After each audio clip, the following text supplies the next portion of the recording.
Thank you so much, all of you, for being here for this session, and I'm very grateful to His Excellency for giving us his time, and I'm looking forward to your insights. We're talking about the Falcon economy, we're talking about the Emirate and city of Abu Dhabi, and the premise that there has to be a trade-off when you're looking at rapid economic growth, more companies, more investment, more people, that will have an impact on the livability of a place. I mean, perhaps I could get your thoughts on this. To what extent do you agree that there has to be a trade-off between livability and economic growth and economic success? Well, good afternoon, everyone. I'm glad I'm here today, and thank you for having me.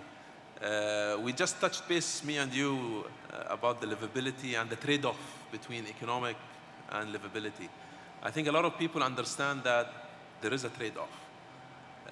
In Abu Dhabi, we are trying to create a different blueprint, and that blueprint is how you can, rather than compromise, you actually complement the economic development, the technology innovation, using the livability part of the city in creating a thrive economy.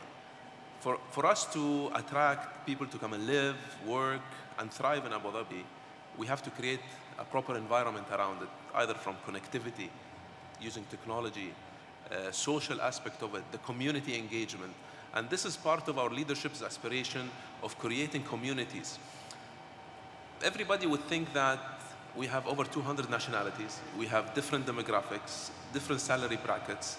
By understanding exactly what are the touch points, the requirements of every demographics, and us as a government working hand in hand together with our stakeholders, we would definitely be able to provide a complete livability program for them, and this is what we've been doing for the last 2 years.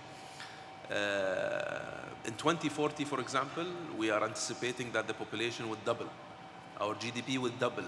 To have all of this, you need to have a great livability program of attracting people, the residents and the citizens of Abu Dhabi. So double the number of people in Abu Dhabi by 2040. So if I take the data points to back up what you're saying up to this point, Abu Dhabi, yet again, safest city in the world, yet again, most livable city in the MENA region. In terms of AI readiness and so many other metrics, Abu Dhabi is doing very, very well.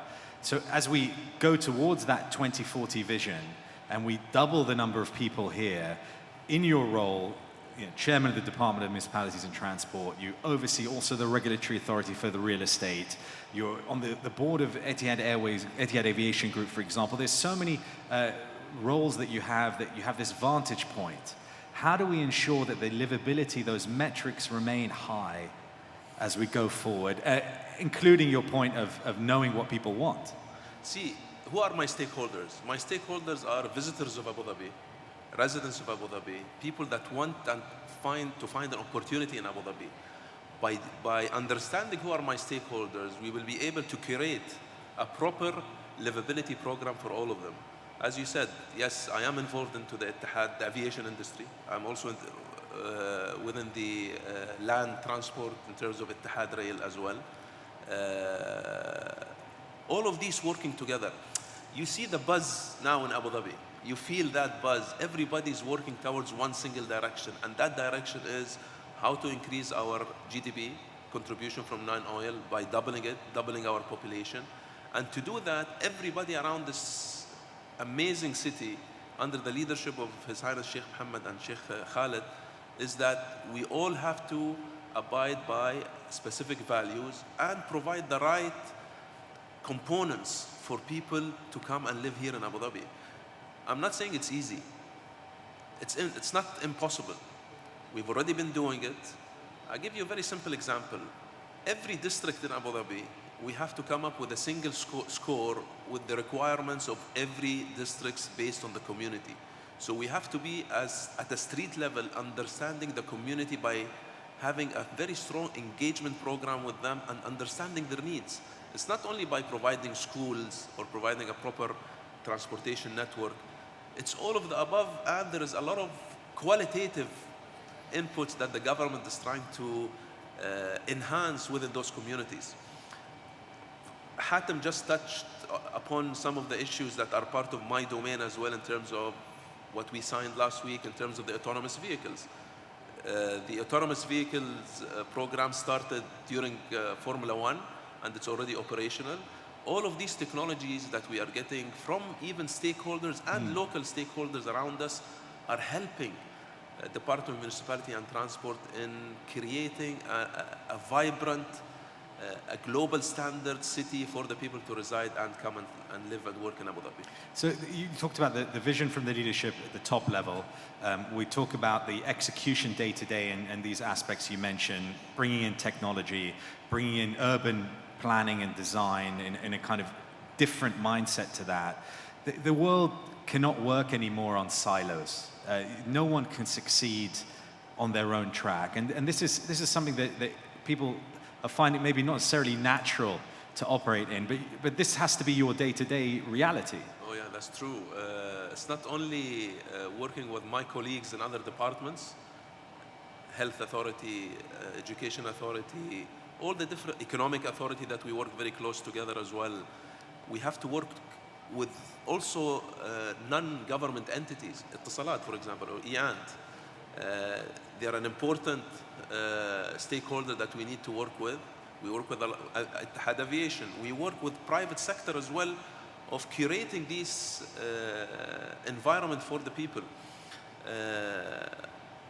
Private sector is actually a very important contributor to our livability. And as a government, we're also trying to make it much easier for the private sector to be part of not only the development in terms of ideas, but also part of the investment and the return for the private sector in developing a lot of our infrastructure.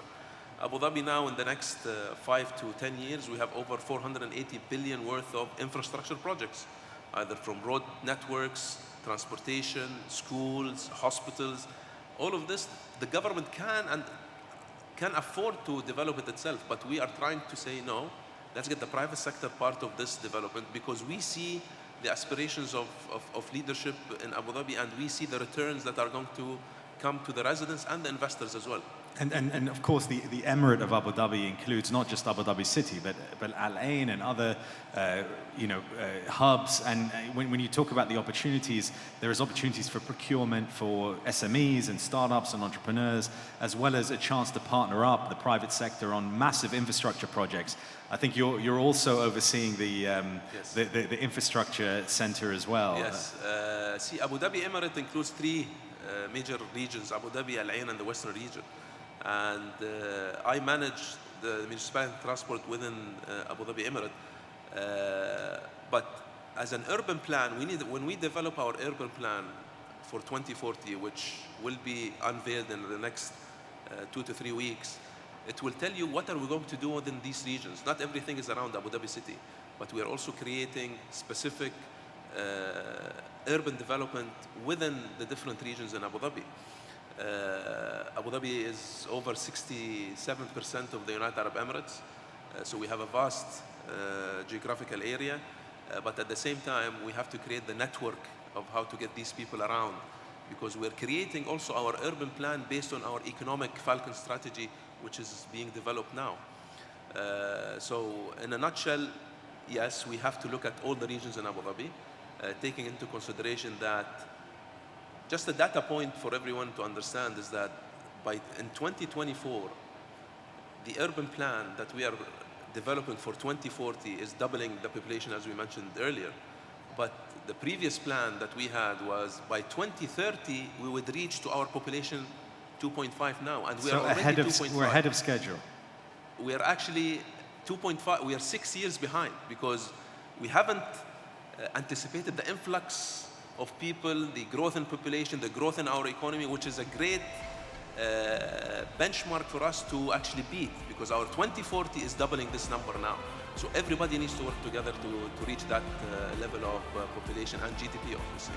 Well, I look forward to the next few years of accelerated development and planning. Your Excellency, Mohammed Ali Ashraf, thank you so much for your time, and thank you all for being here. Thank you so much. Thank you.